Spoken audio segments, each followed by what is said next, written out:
Hey, hey, it's your girl LaTonia Monroe Naylor, your Chief Business Consultant. Yes, your Mission Rich Business Consultant is here on another Tea and Talk Tuesday with LaTonia. And before we even jump into it, I just have to remind you to get the book, Mission Rich and Profit Powered.com is where you go to purchase it. Mission Rich and Profit Powered, a guide to transforming your passion into a fully funded business. And so, as we get ready to jump into the topic for today, I know that this is something that I have to share because I had a lot of technical difficulties today, and I don't normally have that many.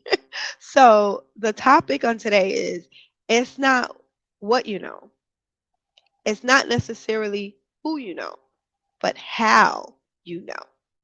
How do you know that what you are doing is going to be effective? How do you know that what you are doing is going to be scalable? How do you know that what you are doing is going to attract funders so that they can invest in the work that you do? So, before we jump into that, I want to have you visualize for me, right? I like to see the beautiful architecture in buildings and properties and stuff. And so sometimes I'll drive through the suburbs just to see some of the beautiful homes because I like to see, the work of people and the fruit of their labor and watching the beauty, right?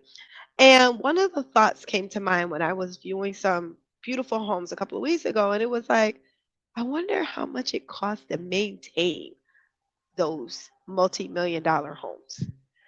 And I realized that the cost of what it takes for me to maintain my multi-hundred thousand dollars worth of home is definitely a lot less. As a matter of fact, not only is it a lot less, there are things that I don't have to do in my home that I would have to do if I had a multi-million dollar property, right? If I had a certain square footage that would warrant it being called a mansion, that would mean that I would likely have to hire help to help clean the house. Because even if I didn't go into a room, it would still get dusty, right? There would still be spiders or something coming into the room, right? It would need to be cleaned regardless if nobody ever went in there. And so what I came to the conclusion of is that I it wasn't a hard thing to come to the conclusion. You thought I was going to get deep there. I'm not about to get deep yet. So I was thinking, wow. So all of this is what it's going to take. It's going to take labor. It's going to take people doing the lawn. It's going to take people doing the windows. It's going to take upgrades constantly, right? Because there's and upgrades aren't going to be cheap because it's a big property, right? It's a lot. There's going to be times where I have to host more because there's more space. So it more than likely, and y'all know how this is in a family, the person with the biggest house is the one that usually gets called in to host things.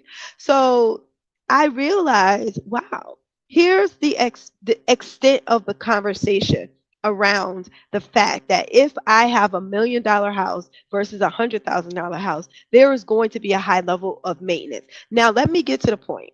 The point is that a lot of people are running inconspicuous businesses. They are running hobbies that they call businesses. They are doing bake sales or, collecting things to donate to people who are homeless, and they call it a nonprofit, but it's not. It's charity work, but it's not a nonprofit. It's getting some increase, but it's not necessarily a business. And because of that, there's a lack of value for support in order to get to the vision, in order to get to where you need to be. Right. And so what happens oftentimes is people rely on the grit and the grind. There's a phase in your business development where you have a constant grit and grind because if you don't do it, it's not going to be done. You are the only person that can do it. You're the only person that wants to do it. Your vision, your passion, your mission is overwhelming you. You can't sleep at night because there's so much that you want to do and accomplish. And that is great. The drive and the passion is phenomenal. The problem is that you can only get so far doing it by yourself. The problem is you don't know everything. Even if you're an expert in something, you are not an expert in everything. There are so many facets to building a business that you are not going to figure out on your own. There are so many assets to building a business that if you don't have help, you are going to have a big old raggedy house. And it could be a $150,000 house, and it's going to be a big old raggedy house because there's no maintenance. And it's not necessarily not maintained because you can't afford it. It's not maintained because you don't have the time and you're trying to do it all by yourself. Does that make sense? That if your house is falling apart, you are going to try to figure out how to fix it because you can read? That if your house is falling apart, you are going to figure out how to fix it because you can go on YouTube? Now, some things YouTube can teach you, some things Instagram will show you, some things TikTok might be right about.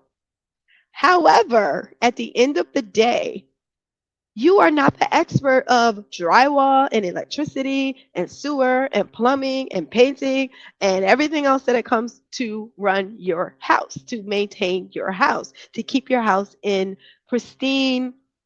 It doesn't even have to be pristine, okay? Just okay, right? Because some of us are like, look, just because the doorknob jiggling, it's gonna jiggle. It's gonna jiggle until the knob come off, right? That's some people, and that's okay if you do it in your set time. But my whole point is that you don't want to have a home and you are expected to maintain the home, fix the home, do everything for the home because there's no way you can possibly do that effectively. It's not going to happen. So if it's easy for us to figure that out, that if I have a home, I'm going to need to call a plumber sometime. If I have a home, I'm going to need to call an electrician sometime. If I want to upgrade my electricity and save money, I may decide to get solar and have to call a solar person sometime. So I understand if my lawn needs maintenance and I want it beautiful and green, I may not be the one to do it because I don't have a, listen, y'all, I don't have a green thumb. I'm not ever going to be the person that's going to have a beautiful lawn because I did it myself. Never, never going to happen. Now, my husband has a green thumb. But I said that to say there is the factor of knowing how to do it, but then there's the factor of can you do it because you have the time to do it? I might know how to do electrical. I might know how to fix a pipe that bursts. But the question is, am I the most equipped to do it? And is that sensible for me to be going around fixing stuff just because I think I know how to do it, or because I saw somebody do it, or because I know how to twist something? Does it mean that it is right? I was in a car with my son the other day and I twisted my knee. I was doing yoga. How you twist your knee doing yoga? You're supposed to be healthy stretching. I stretched it. We ain't gonna get into that. But anyway, so I'm leaving urgent care with my son. And we've been to this urgent care facility a number of times.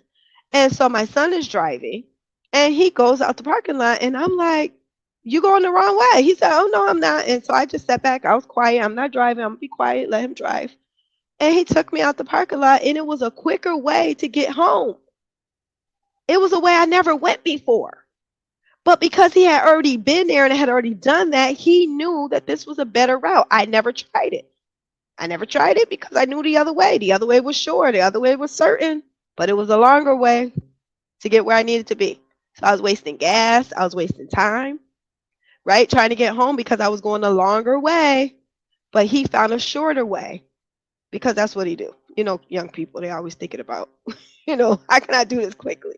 So I love having young people on my team, and I love to I don't like to say pick people's brains because I think that's not healthy, but I like to sit down and talk to people and converse with people and get a better understanding as to why they do certain things the way that they do it to see, does it make sense for me to actually implement that into my strategy? So it's about, how do you know? How do I know this works? Well, I saw it work. I saw that there's a better way to get home because my son showed me, because he had already done it, that this was a better way to get home. Well, it's the same thing in business. If I already know how to tell you how to set up a funding strategy for your business, why are you going to waste time, which equals money, trying to figure it out for yourself? If I tell you I already know how to raise over $5 million because I've done it before, why are you going to try to figure it out on your own when you could tap into somebody who already knows because they've already been there and they can teach you the strategies, right? Very simple. Same example of the house, same example of the mansion. What do you want and how bad do you want it? Because if you don't mind living in a shack, you keep living in the shack. In other words, if you don't mind having a business that is not growing, keep having a business that's not growing. If you want to keep on putting in 70 hours a week only to find out you're not having increase, go ahead. Do what you do. Maybe it's working for you. Maybe you're fine. That's what you do. But for me, that don't work. For me, it doesn't work. I said this maybe last week, maybe the week before. I have invested a lot of money in coaching this year, coaching and consulting. Not because it's things that I don't know how to do. Like I know how to do it, right? I know the steps. I know that there's certain steps to social media or there's certain steps to uh, building a website. I know that. But what I don't know is how to do it more efficiently, how to do it for my market, right? That's what I didn't know. That's why I had to go in and hire people that could teach me how to do it so I can understand how does it apply to me. Because when you go to school and you spend all that money to get a degree, they teach you the technical aspect. They teach you the worldly perspective, right? The global perspective of what it means to have a business, what it means to understand calculus, what it means to understand marketing, right? They teach you those things, but what they don't teach you is how do you take it and make it specifically for your vision for what it is you want to do and to implement it for what you want to implement it for. How do you ensure that you can align it in a way that is not going to cause you to lose yourself in the process and turn around and not be successful or kicking yourself or mad because there's things you missed that you shouldn't have missed, but because you didn't know that you were going to miss it because you didn't have anybody to oversee and look over your shoulders and guide you. So there's a lot of people who are very wealthy, even wealthy being broke, like having nothing, like being poor as kids, and they grow up and they're very successful now. And there's a lot of them that are out there. And the reason why only 2% of people ever reach their dream is because people are not always willing, 98% are not willing to allow people to teach them how to bring that dream into a reality and follow the discipline steps and strategies that they are given by the people who have done it before them. It's not enough for you to just know how to do it. It's not enough for me to know I should get up at 5 a.m. and do my 5 a.m. challenge again. Because guess what, y'all? I fell off for a couple weeks. I'm getting back on it. Thanksgiving, everything threw me off, but I'm getting back on it. But I'm saying that to say, right? I had gone decades with never doing 5 a.m. waking, like rarely ever waking up at 5 a.m. And then all of a sudden, I think because I set up a challenge for 21 days, I'm going to be good. No, when life happened, it made me revert back to what I used to do. And now I just got to do it again. I'm disciplined enough to understand. I just have to do it again because I saw the success, I saw the effectiveness, and I saw the blessing in my life, my mental health, my spiritual health, and even my relationships because I was being intentional on setting discipline for myself and for my time. Okay?